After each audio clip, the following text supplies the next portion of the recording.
Welcome viewers. গতকাল budget পেশ হয়েছে, আজকে খুব সুন্দর একটা সময়োপযোগী ভিডিও আপনাদের সামনে নিয়ে এলাম।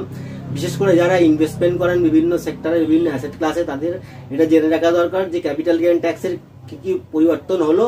তা এই সম্বন্ধে আমি একদম ছোট্ট করে ভিডিওটা করার জন্য আগে থেকে লিখে রেখে দিয়েছি আপনাদের সামনে চার্টটা বুঝবার সুবিধার জন্য। চলুন তাড়াতাড়ি শুরু করে দেখে নেওয়া যায় যে কি কি চেঞ্জেস হলো ক্যাপিটাল গেইন ট্যাক্সের। একটা হচ্ছে short term capital gain tax এসটিসিজি 23-24 সালে কি ছিল, আর 24-25 সালে short term capital gain tax কি হলো। Long term capital gain tax 23-24 সালে কি ছিল, long term capital gain tax 24-25 current গতকাল যে বাজেট পেশ হলো কি হলো। আর কি কি asset class, equity mutual fund অথবা ইকুইটি মানে ডাইরেক্ট স্টক বা শেয়ার, ইকুইটি মিউচুয়াল ফান্ড বা শেয়ার, এইটার ক্ষেত্রে কি হলো। আগে ছিল short term capital gain tax 15%, এখন হয়ে গেল বেড়ে 20%। আগে মানে শেয়ার বা মিউচুয়াল ফান্ডে long term capital gain tax আগে ছিল 10%, এখন বেড়ে হয়ে গেল 12.5%। শর্ট টার্ম আর লং টার্মের ডিফারেন্স কি, শেয়ার আর মিউচুয়াল ফান্ডের ক্ষেত্রে 12 মাস, 12 মাসের মধ্যে যদি বিক্রি করেন তাহলে শর্ট টার্ম, 12 মাসের পরে যদি বিক্রি করেন তাহলে লং টার্ম।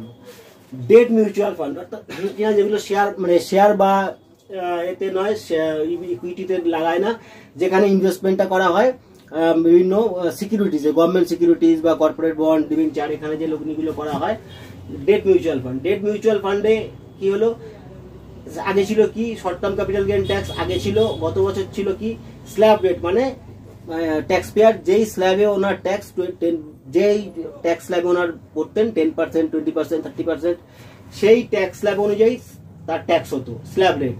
তা আগে যা ছিল এখন তাই রইল, অর্থাৎ কিনা যেই ট্যাক্স স্ল্যাবে উনি পড়বেন সেই ট্যাক্স স্ল্যাবে অনুযায়ী ওনার উপরে rate চাপবে।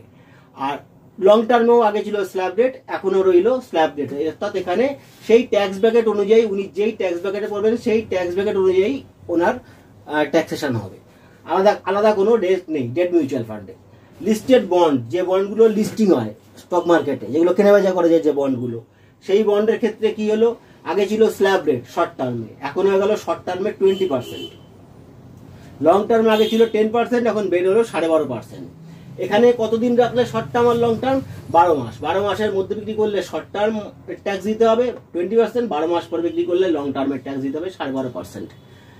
Gold ETF, gold exchange traded fund, যেগুলো কিনা মানে একটা ফান্ড মানে মিউচুয়াল ফান্ড বা বলা যেতে পারে, সেগুলো লগ্নি হয় কোথায়, এই সেগুলো কোথায় লিস্টিং হয়, স্টক মার্কেটে লিস্টিং হয় বলে নাম হচ্ছে ইটিএফ, অর্থাৎ কিনা এক্সচেঞ্জ ট্রেডেড ফান্ড, এক্সচেঞ্জে লিস্টিং হয়। এটার ক্ষেত্রে কি আগে শর্ট টার্ম ছিল স্ল্যাব রেট, এখন শর্ট টার্ম হয়ে গেল 20% রেট। আগে লং টার্মের রেট ছিল স্ল্যাব রেট, এখন লং টার্ম হয়ে গেল 12.5% রেট। এবং এরও কি হোল্ডিং পিরিয়ড কত, 12 মাস। 12 মাসের মধ্যে হলে শর্ট টার্ম, 12 মাসের বেশি হলে লং টার্ম। প্রপার্টি অর্থাৎ কিনা জমি, বাড়ি, ফ্ল্যাট, এগুলোর ক্ষেত্রে আগে ছিল শর্ট টার্মে স্ল্যাব রেট, যেই ট্যাক্স ব্র্যাকেটে উনি পড়ছেন সেই ট্যাক্স ব্র্যাকেটে যা ট্যাক্স হয়, আর এখনো রয়েছে স্ল্যাব রেট শর্ট টার্মে সেই স্ল্যাব রেট। লং টার্মে আগে ছিল 20%, এখন হলো 12.5%। এটা একমাত্র কমলো, বাকিগুলো সবই বাড়ছে, এতে একমাত্র হলো কি কমলো 12.5%। এখানে কতদিন হোল্ডিং পিরিয়ড, 24 মাস, মানে 2 বছর। 2 বছরের মধ্যে হলে স্ল্যাব রেটে দিতে হবে শর্ট টার্ম, 2 বছরের বেশি হলে লং টার্ম, তখন 12.5% দিতে হবে। গোল্ড মানে ফিজিক্যাল গোল্ড, আর একটা ছিল গোল্ড ইটিএফ মানে পেপার গোল্ড, আর এটা হচ্ছে ফিজিক্যাল গোল্ড। ফিজিক্যাল গোল্ডের ক্ষেত্রে কি আগে ছিল শর্ট টার্মে স্ল্যাব রেট, এখনো শর্ট টার্মে স্ল্যাব রেট, লং টার্মে 20% ছিল, কমে হয়ে গেল 12.5%। এই দুটো হলো লং টার্মে কমলো। গোল্ডের ক্ষেত্রে হোল্ডিং পিরিয়ড কি 24 মাস, মানে 2 বছর। 2 বছরের মধ্যে যে বিক্রি করা হয় তাহলে স্ল্যাব রেটে ট্যাক্স দিতে হবে, 2 বছর পরে যে বিক্রি করা হয় 12.5% রেটে long term capital gain tax দিতে হবে। এটা খুবই ইউজফুল ইনফরমেশন যে কোন কোন অ্যাসেট ক্লাস অর্থাৎ equity, debt, bond, gold, real estate এবং ফিজিক্যাল গোল্ড, এবং শর্ট টার্ম এবং as well as long term, last year comparison current year, এই হোল্ডিং পিরিয়ড দিয়ে এটা খুবই একটা ইউজফুল ডেটা। এবং এটা বিশেষ করে যারা বিভিন্ন ইনভেস্টমেন্ট করেন বিভিন্ন অ্যাসেট ক্লাসে, তাদের জন্য এটা খুবই ভাইটাল এবং ইম্পর্টেন্ট। ভিডিও ভালো লাগলে লাইক, শেয়ার, সাবস্ক্রাইব করতে ভুলবেন না। আগামী দিনে আমরা সুন্দর সুন্দর ফাইন্যান্সের উপর ভিডিও আনবো, আশা করি আপনাদের ভালো লাগবে। আর ভিডিও ভালো লাগলে অবশ্যই লাইক করবেন। So thank you, see you again.